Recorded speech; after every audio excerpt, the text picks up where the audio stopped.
Welcome everyone to the TEDx talk. I'm a big fan of TED. I've watched so many videos, and it's quite an honor to be here today to actually be giving a TEDx talk.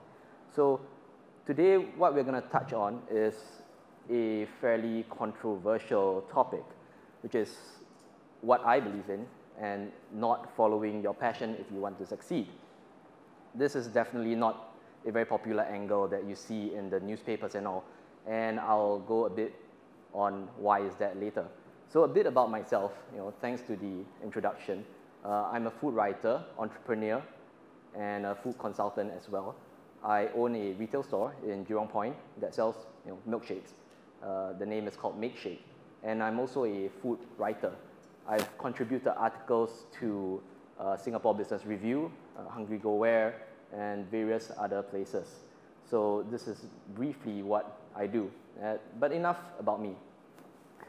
Today we're here to talk about the road less traveled, and I can probably give my usual speech about the entrepreneurial journey and how I got to where I am, the challenges I face. But today I decided to share with you guys something more practical that you can actually learn from and take home and apply to your own lives, right?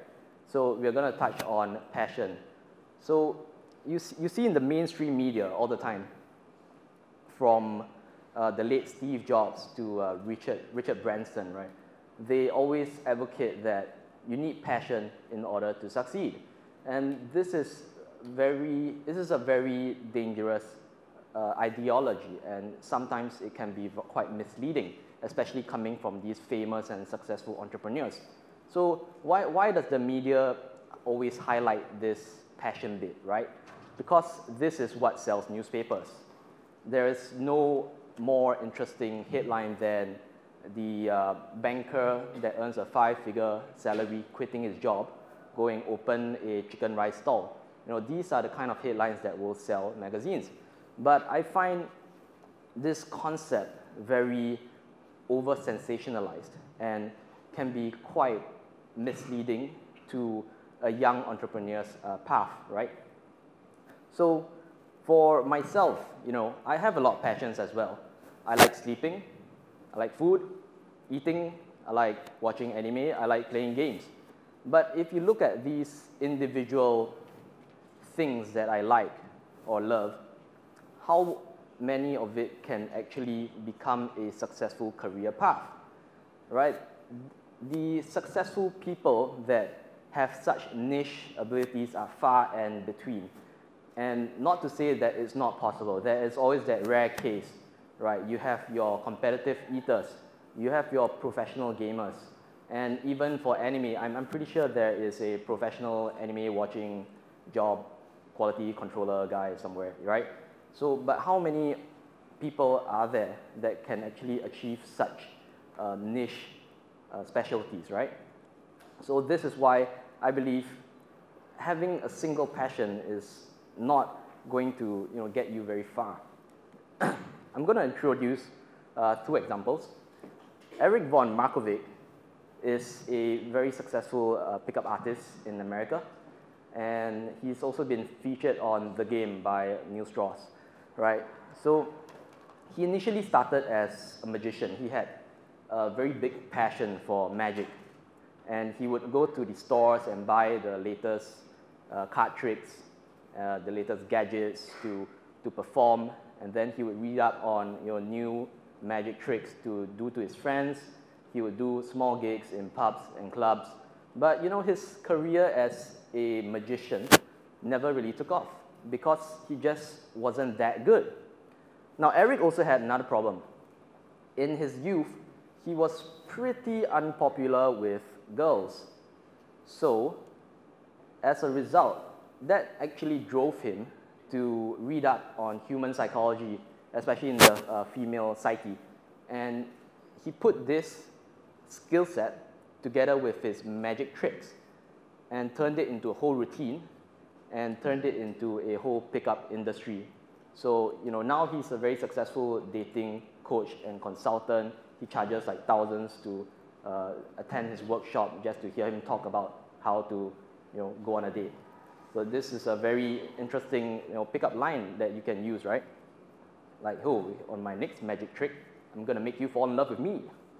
So this is what he has done, right? He has taken two of these interests and things that he's good in and put them together.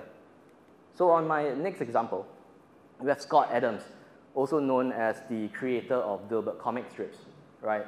I'm not sure if Dilbert is actually your generation's comic, but it was definitely my generation's comic. It was in the Straits Times, Sunday Times, etc. So Scott Adams was a banker, a loan officer in a large commercial bank. He worked there for many, many years. Eventually, he got sick of it, and he decided to pursue his passion, which is to be a cartoonist. So after drawing hundreds and thousands of comics, submitting them to various publications in order to get syndicated, he got rejected so many times, and eventually he only made it when the whole Dilbert idea was born. So for those of you who have actually read Dilbert, it's a very, very simple comic. The artwork, I would say, is above average. Simple line art. Back at the start, there wasn't even color. It's 2D, and the whole selling point to it was that there was a humorous corporate aspect to it, right? And Scott Adams could do that because he was in the corporate culture for the longest time, and he could understand how the corporate mindset works, and then he starts to poke fun at it and puts it into this whole comic. So what I'm driving at, right, is that these people have actually taken multiple passions or multiple things that they are good at and put them together in what they are successful at today.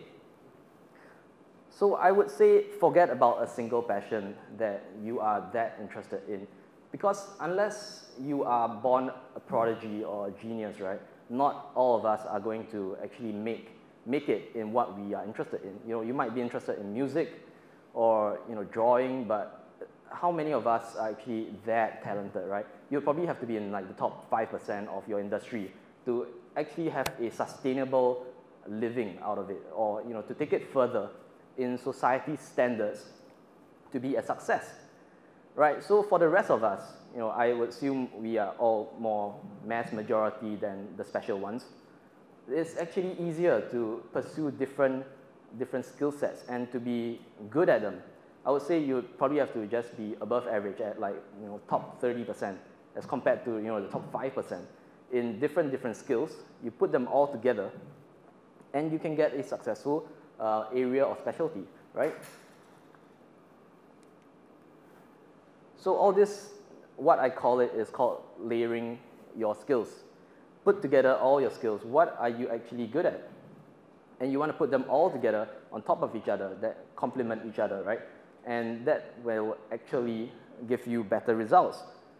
Let me go to some more research.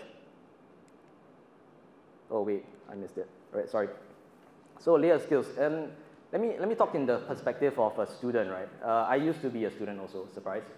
And back in school, my secondary school teacher actually told me to drop math because I was horrible at math. And I told her no, I wanted to do math. But this was her exact words to me, right? Seth, you have no aptitude for math. You have to drop it, right? So some of you might have heard this even in JC or secondary school. And I don't blame her, because you want to keep the ranking of your school. You have to keep the brand of your school up, right? Which is why they actually recommend you dropping a subject. But I really hated studying, and I agree with her. I didn't have aptitude for math. And there are only two types of students in this world: people who hate studying, and then there are liars. So for me, I really hated studying, right? But I still went through with it. And sorry, I'm having a very bad cough. I had a point to prove. So eventually I got from an F to an A, and I got a decent overall grade. But even as a student, your grades come from what? Multiple subjects, right? It's not good enough to just be very excellent in art or literature. I really like literature, and I did really well, but I was horrible at math. So you still need to have multiple subjects that all contribute together to this overall goal. So just to drill back, this is how it works to be a successful student, right? So I'm not endorsing the educational system, because I think there are serious flaws in this whole idea of grades and judging you by your studying capability. But if you want to be a good student, this is what it takes. You have to be good in multiple subjects. So this is the concept of layering. And once you achieve your target, right, you hit your goal. And there are a lot of people that talk about setting goals. If goals really worked, I wouldn't be setting the same New Year resolution as I did last year and the year before and the year before that, right? How many of you have actually set the same New Year's resolution year after year after year? Because that's what goal setting is, right? It's setting goals. And some people might say it's because, oh, you don't set specific enough goals. Okay, let's get specific, right? I want a body like Gerard Butler from 300. That's pretty specific, right?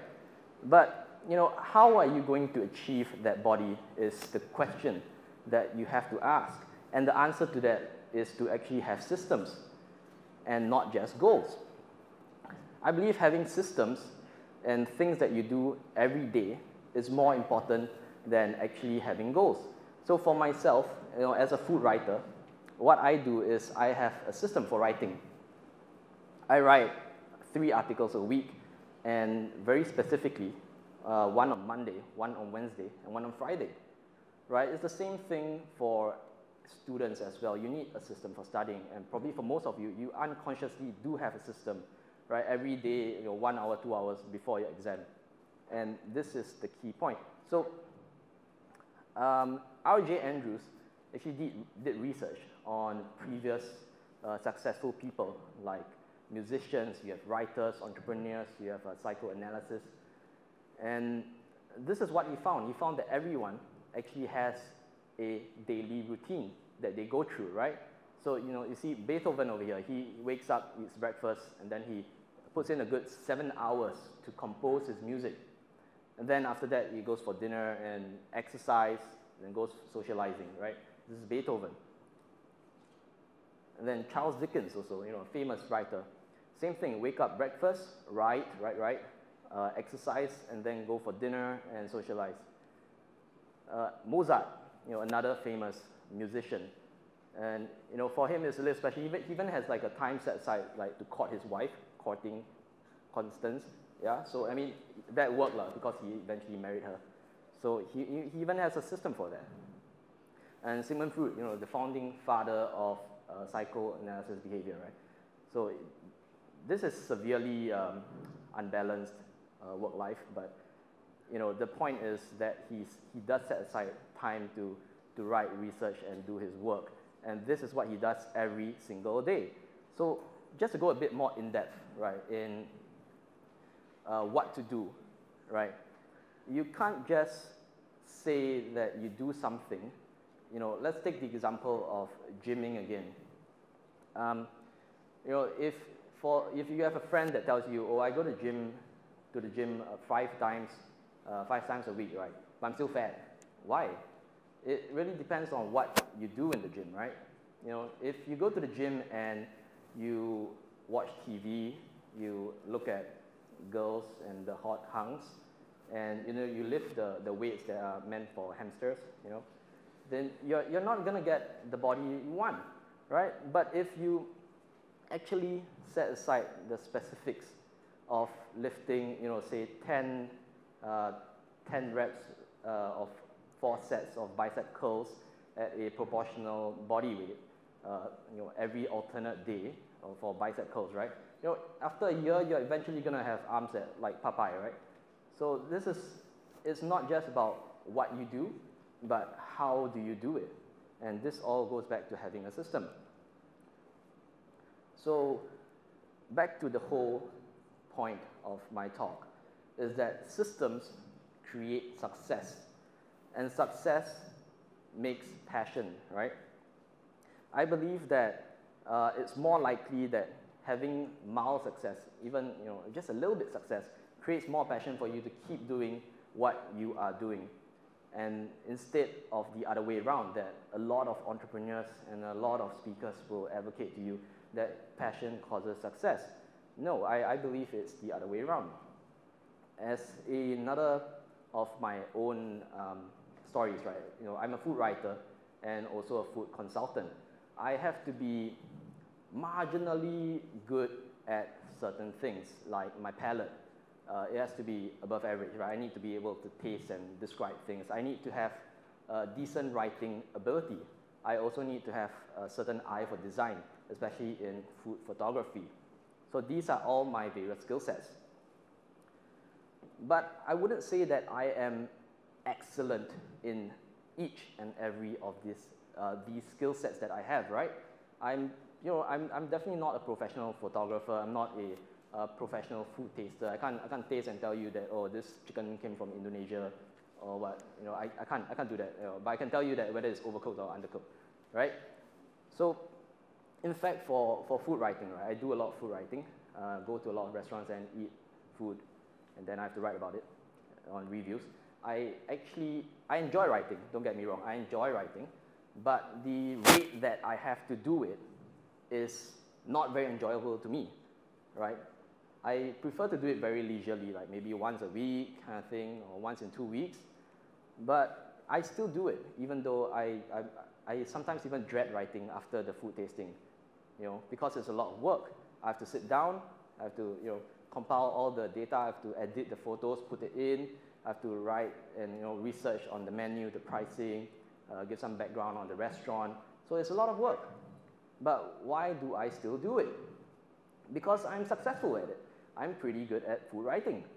So for my most popular article, if you can just Google famous local Singapore food, right? So my article is going to appear on the first page. And it's been, I think, about 4 months since I wrote that article. And we have about 290,000 views so far. So, it's fairly successful. I would say it's one of the most successful food articles in Singapore, right? So, I am successful at it, which is why I keep doing it, right? And I just want to close today's speech with a question to everyone, right? I need you to ask yourselves, what are you good at? And how are you going to do what you're good at? And put it into a field or area that you can be successful in, and also to create this system for yourself to do it day in and day out and keep getting better. So my name is Seth. I blog at sethgreave.com. I have Instagram also. Do check me out, and thank you for your time.